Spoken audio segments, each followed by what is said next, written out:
Now on 105.9 FM and streaming worldwide on the WMAL app. O'Connor and Company.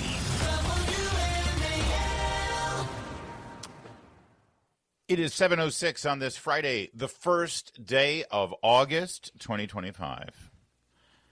Thanks for letting us be a part of your morning routine as we wrap up this week and send you into a beautiful weekend with a spring in your step. Coming up in 30 minutes, Lieutenant Colonel Tony Shaffer, retired Army intelligence officer, and get his take on what we've learned now through the declassification process over the past week. I'll tell you this, lots of things Tony Shaffer predicted or suggested he knew about the Russiagate hoax 9 years ago on this radio station in interviews with me. They are all being validated right now, especially James Clapper and John Brennan's involvement. Then at 8:05, we'll talk to Mary Margaret Olahan of the Daily Wire, talk about that White House ballroom. And then at 8:35, financier James Fishback has some very strong opinions about Jerome Powell. In fact, he's suing the Fed right now over interest rates. So we'll get to that. That's Patrice Onwuka. Good morning, Patrice. Good morning. Happy Friday. Hey, back at you. And joining us right now is friend of the program, frequent guest host here, the one and only Hans von Spakovsky. He's the senior legal fellow at the Heritage Foundation Center for Legal and Judicial Studies. He also hosts a weekly Heritage podcast, which, by the way, is getting a lot of listeners there, Hans. It's called Case in Point. Congratulations on the growing success of your pod. Well, thanks a lot. Good morning, Larry. And by the way, Patrice, I look forward to asking you to dance for the first time in that new ballroom at the White House. I accept that invitation, Hans. This is so Regency era. Please, will you sing the dance for me? That's true. I hadn't even thought of the fact that now that there's a ballroom, that means we're going to have balls. Oh, my God. I can't wait.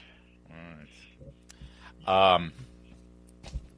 Hans, I got a couple of things that I want to talk to you about, including something that came up on the show yesterday, and you sent me a very nice message to sort of answer. So I ask questions on the air, and then I get smart people like Hans to answer them for me. So I want to get to that in a minute.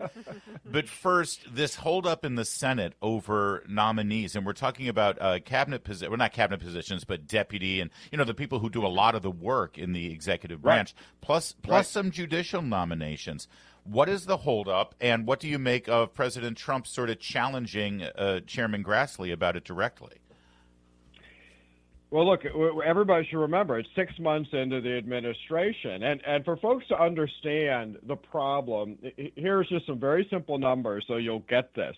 By this time, at the end of Biden's first year, he had gotten a little over 73% of his nominees confirmed.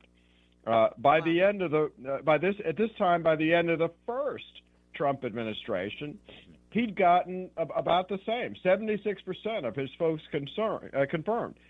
Even with a couple of confirmations the last 2 days in the Senate, Trump so far has only gotten 43% of his folks confirmed. Out of 255 nominees have been reported to the Senate floor by committees, and yet less than half of them have been confirmed. Now, Senator Thune, the Republicans are dealing with complete obstruction tactics by the Democrats. On 99% of these, they are having to file cloture to even get to a vote. And the Democrats are doing things like, normally these things, when there's no objections, they just do a quick voice vote, and it goes through. They're requesting recorded vote on every single one. It also slows things down. But that is just unacceptable. How is the president supposed to do what the American people elected him to do if he can't get his people into these key positions? So, Hans, what are the alternatives? What can be done here? I mean, are recess appointments appropriate? Can the president nudge some sort of fast-track process? What would you suggest here? Well, the president apparently angered Chuck Grassley. And look, Chuck Grassley is a good guy. I like him a lot. But Trump said, look, you need to end the blue slip process. There's this long tradition in the Senate that if a single senator puts out what's called a blue slip, which means that they want to hold up the nomination of a particular individual, usually it's somebody from their state, while the Senate says, okay, we won't consider that person. So you're allowing one person to thwart not only the president, but the will of the majority in the Senate. But look, the biggest thing, and this I just don't understand, is, look, we all know, you all know August is great for all of us traffic-wise because Congress leaves town for the whole month of August, right? Yeah.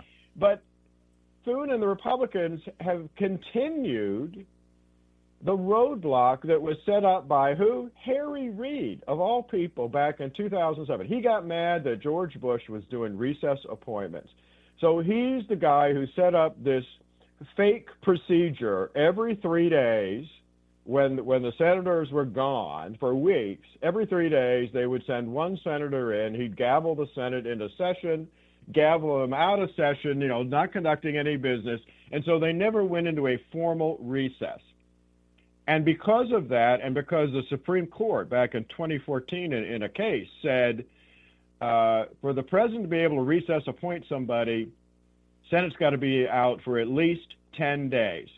And so he blocked George Bush from being able to make any recess appointments the last 2 years of his administration. And they've continued that. Why are they continuing to do that? I don't understand it.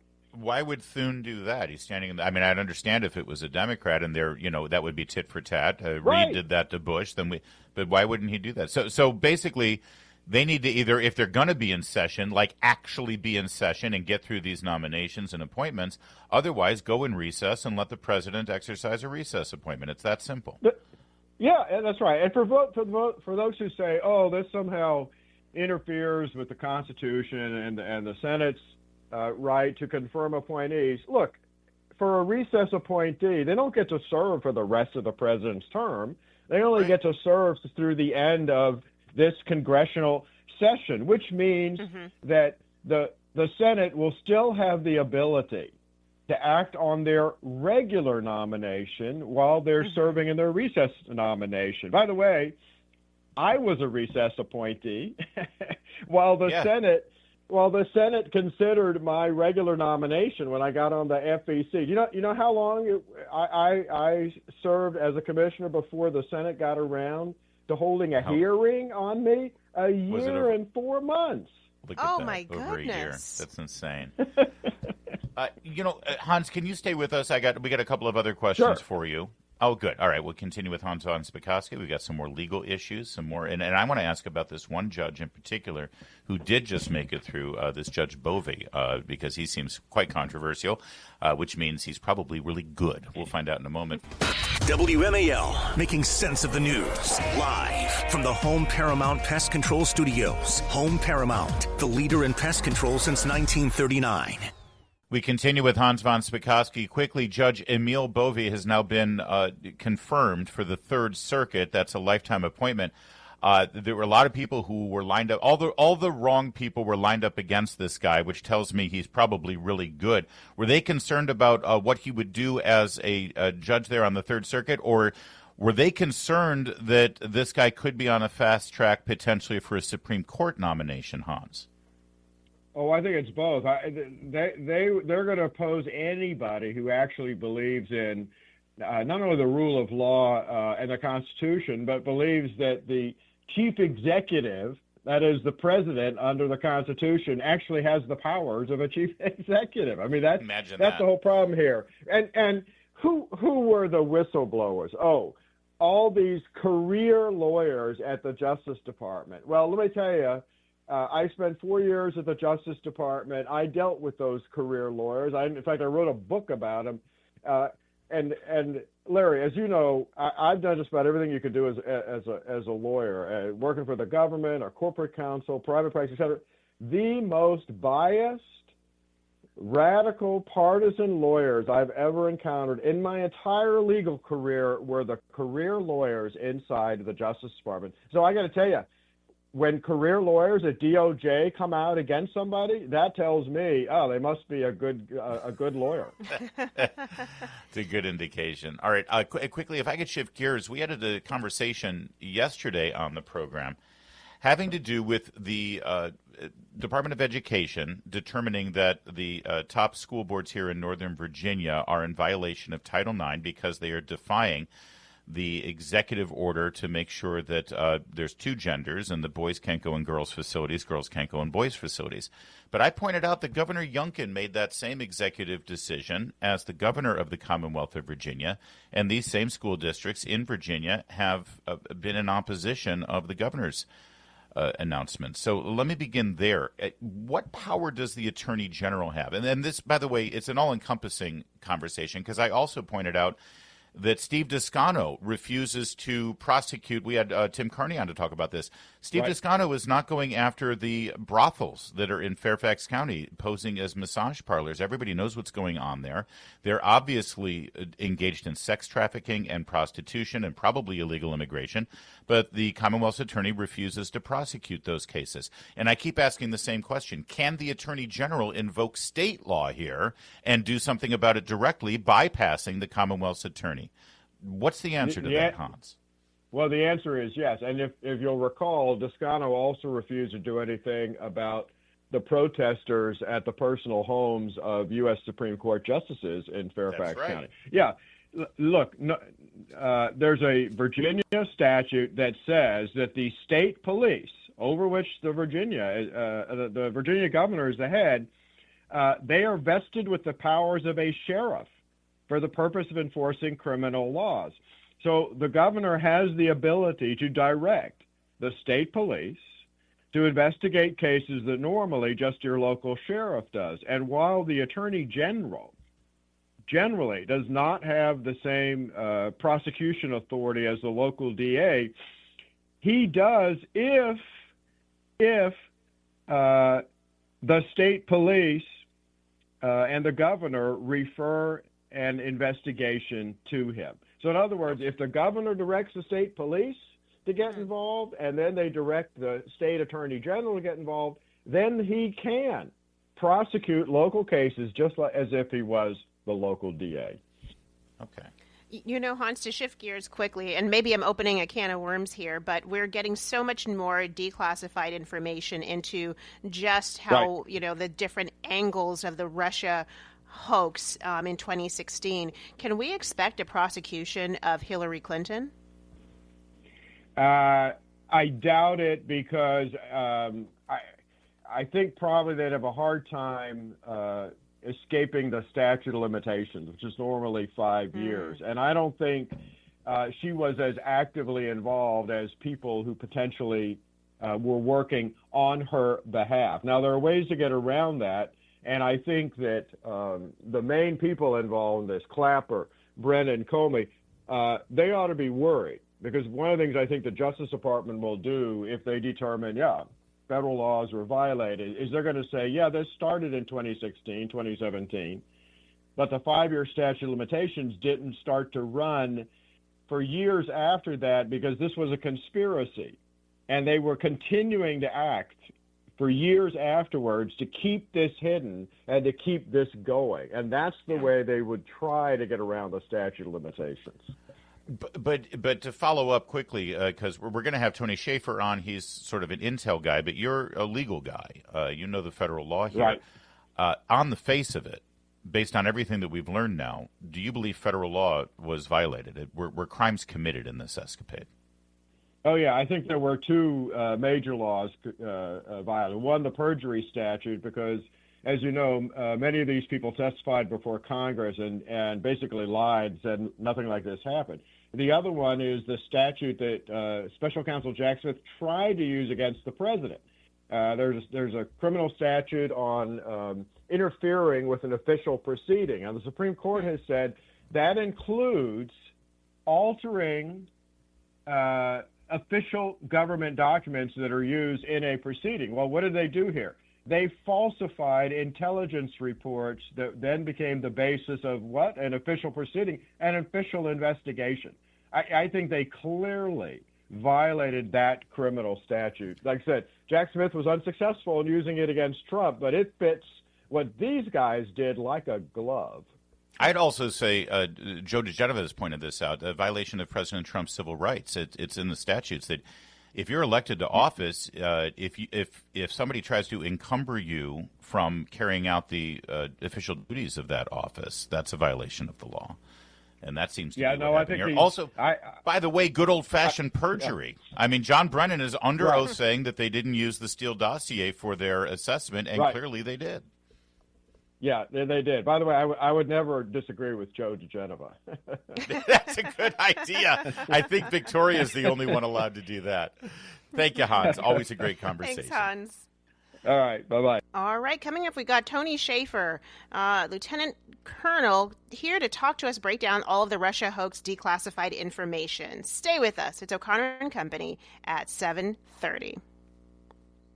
WMAL-FM, Woodbridge, Washington, a Cumulus media station. Making sense of the news. News Talk 105.9. News now.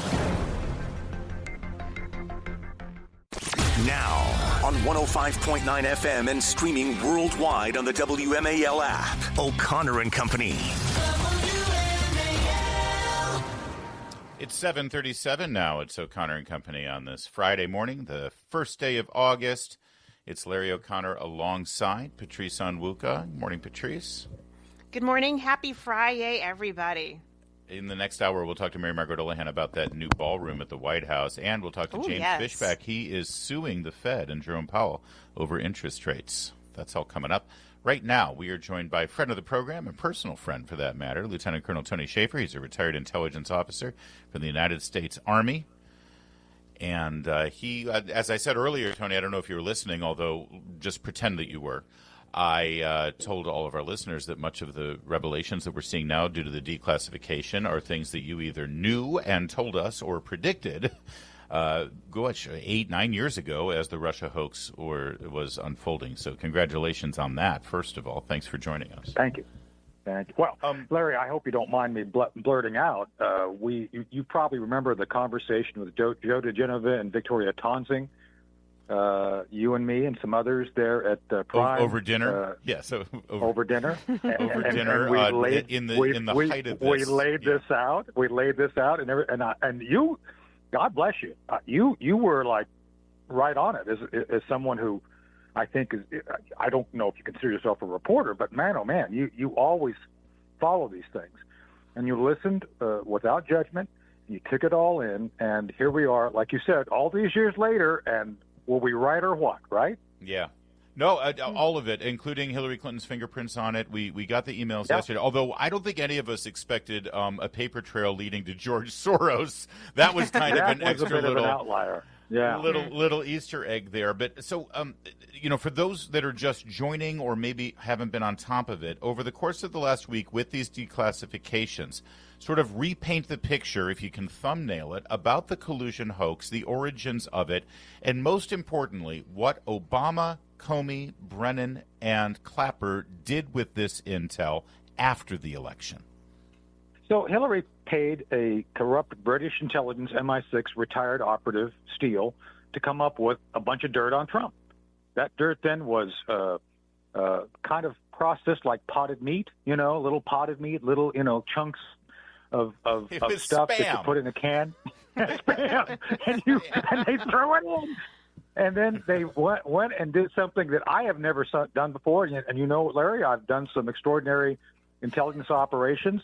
They took information that was clearly spam and said, "Oh, this is great stuff. This is prime beef. This is filet mignon. Let's process it. Mm-hmm. Let's throw it into the system." And then the corrupt intelligence officers of Comey, Brennan, Strzok, Jim Clapper, they all ate it up. It's like, "Oh, this is great stuff," and then they lied about it. This created the predicate for the continued investigation, which became the coup against the sitting president.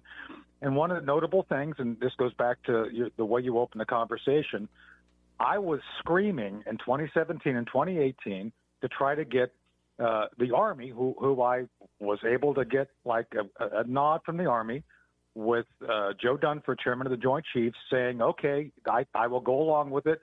I talked to Mike Pompeo. He said I'd go along with it, and what they go along with is having President Trump direct the Army do a peer review of FBI's counterintelligence program. Basically, just go over and look at their files, which we know what we'd find.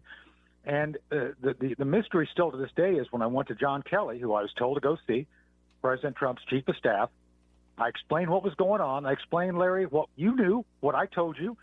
And John Kelly looked me in the eye and said, Tony, I will never allow you to see the president because all you're going to do is inflame his instincts, unquote. So I'm just telling you that people around Trump were, I think, fully witting of what was going on and trying to stop him from knowing. Just saying.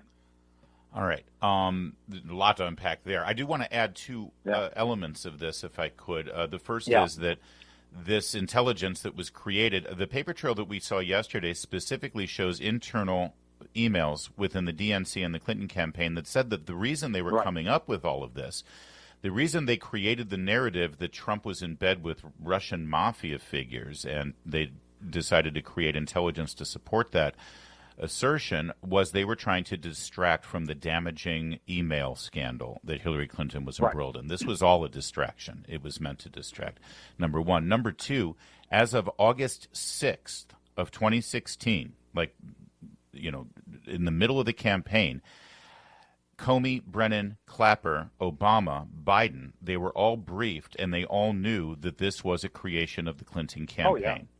So as the investigation continued and as the intelligence community assessment was created after the election to sort of explain how Hillary Clinton could lose, and the narrative was pushed forward with the imprimatur of the intelligence community, that it was because Russia successfully interfered and they did it because they favored Trump, even though there was nothing to back that up.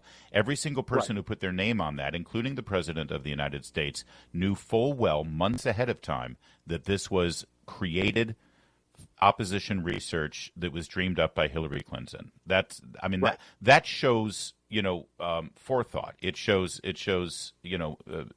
motive in all of this. And you call it a coup.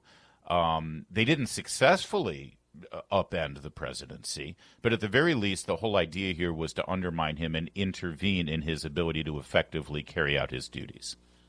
True, but remember during this period, the other presumption was, Larry, she was going to win.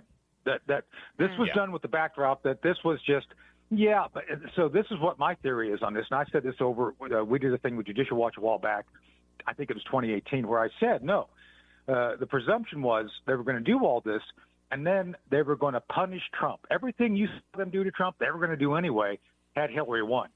They were going to punish Trump for daring step up and challenge the order, the New World Order. That's why Soros was involved. Soros has said publicly he hates Trump. So this is bigger. This was going to be a permanent coup to prevent any opposition of essentially the mono party, the whatever you want to call the neocons and Hillary. So Tony, and forgive me, Patrice, for I just get I'm so charged up on this story, and I've been following it for so long. Sorry, Patrice.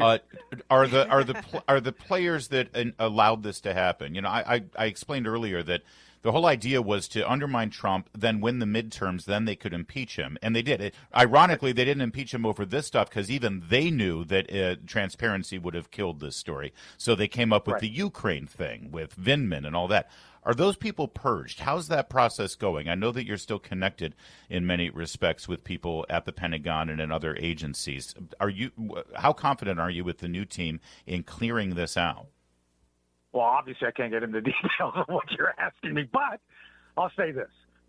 They are aware of everything you and I are aware and more, and there is an effort right now to go through and be very precise. They're taking a scalpel, not a bayonet, although I think they should sometimes, in trying to do this. Remember, the other thing that's still kind of a dangling predicate, if you will, is why did we go into Ukraine? The Ukraine thing is intimately related to this.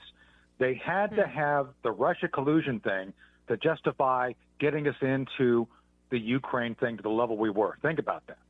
We have become a sole provider and co-combatant with Ukraine because of the Russia collusion thing. I don't think we would have ever gone to war and had it justified in the way we were if it wasn't for this. So I think those things are intimately related. We're still dealing with Ukraine, obviously, but that's a long way of answering the question. I think people are aware, and I don't think they're going fast enough, but people are trying to be very precise about this. But, Larry, you and I both would agree. Patrice, I think you'd agree. Until someone gets the cuffs put on them and they get perp walked, it's all just drama and theater. You know, our friend Chris Plant calls John Brennan penitentiary face. Brennan, do you think that name might actually have a prophecy embedded in it? I mean, it seems like they've got him dead to rights on perjury. Did you look that? He's been doing a lot of interviews. Did you notice somebody stole his neck? He no longer has a neck. I don't know what happened on it. That's interesting. Thank you, Tony Shaffer. Thanks, Joe. Appreciate it. Larry. Thanks. By the way, how'd that Navy football Army game go last year? The football game? Did you? It was good. We sat with Chris. I mean, it was colder than hell, and we all got sick afterwards. It was terrific, wasn't it? The way Navy just trounced Army. Yeah, I know. Yeah. Did he tell you how I called out John Kirby to his face? No. Real quick. We were in the Army warming room. No, real quick. I got to do this. We were in the Army warming room, and John Kirby was in there. And I walked up to John because I know John. I said, John, hey, why are you in this Army room? He says, the Navy wouldn't let me in their room. He's an admiral. I know. And then to ask Chris about this, and he asks him when he comes in. It's like, I'm standing there, and I see John's getting ready to walk to the door. It's like, hey, watch this. I say to Chris, hey, watch this. So I walk over right in front of Chris. Chris has kind of got that smirk on his face. I said, John, I said, you're leaving. Are you going down to the field for your firing squad? Oh. Oh. Yikes.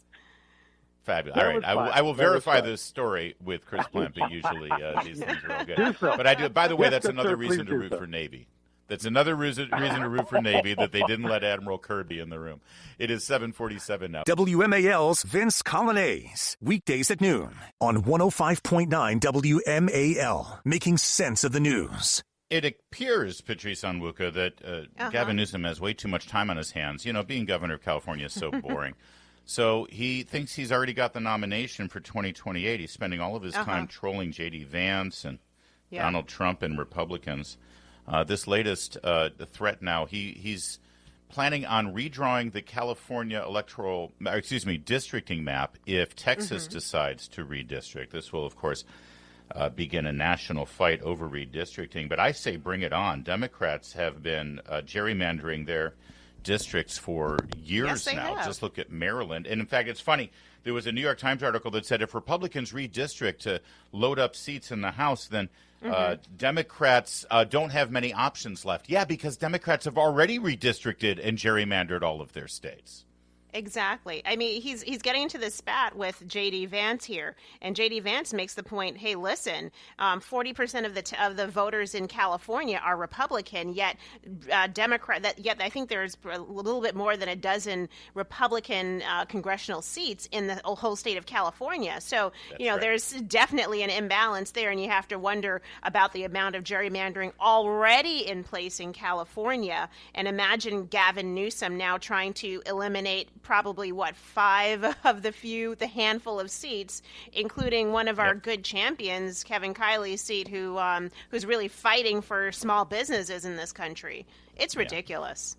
Oh, it is ridiculous, and he knows he's not going to win that fight, but go for it. I mean, listen, if you look at some of the states that have been gerrymandered the worst, New Mexico is a great example, too. I don't think there's one Republican in the House from New Mexico, and yet Republicans make up 40% of the population of that state.